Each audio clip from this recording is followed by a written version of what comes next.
اور مجھے اچھی طرح یاد ہے میں بیٹھ کر لکھ رہا تھا یہاں پہ. میں والد صاحب سے سالار سے پوچھتا تھا یہ تعلیم ادارے آپ کیوں قائم کیے؟ تو ایک بار سالار موڈ میں تھے, بولے کہ 9 اور 10 سینچری میں دارالعلم دارالحکمہ مسلمانوں نے قائم کیا تھا. پھر میرے کو اخبار دکھائے, بولے یہ اخبار کہاں سے آیا معلوم تمہارے کو؟ بولا بابا کہاں سے آیا اخبار یہ؟ بولے یہ چائنیز کے پاس ایک سیکرٹ تھی اخبار کی, جنگ تلاش ہوئی تو چائنیز لوگ اس میں قیدی ہوئے تو مسلمانوں نے ان سے علم حاصل کیا اور سمرقند میں اور بغداد میں اخباروں کی فیکٹری کھولی. یہ پھر اس کے بعد سالار نے کہا کہ علم, بولے تمہارے کو معلوم کتنے مرتبہ قرآن میں علم کا ذکر ہوا؟ سالار نے بتایا 750 مرتبہ. پھر مرحوم قائد نے مجھے بتایا کہ تمہارے کو معلوم کہ کورڈوبا میں, قاہروں میں کتنے لائبریریز تھے؟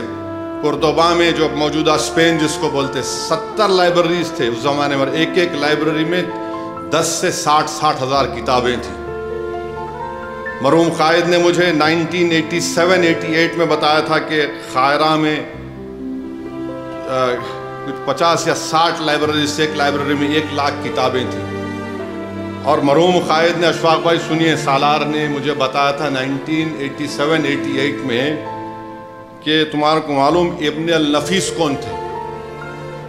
سالار بولے کہ ولیم ہنری, جو پھیپڑوں کا بڑا ماہر ہے, آپ بہتر بول سکتے.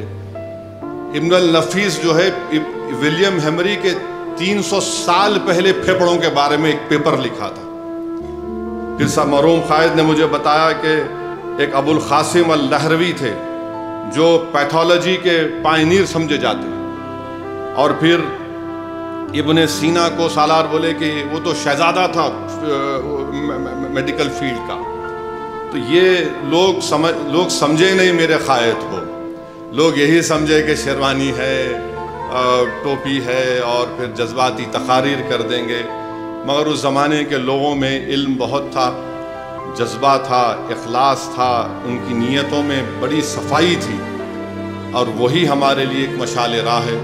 اور ہم اور آپ اور جتنے ہمارے ٹرسٹیز ہیں, ہمارے ایم ایل ایز ہیں, اکبر الدین اویسی ہیں, ہم لوگ یہی چاہتے ہیں کہ ہم اس خواب کو پورا کر سکیں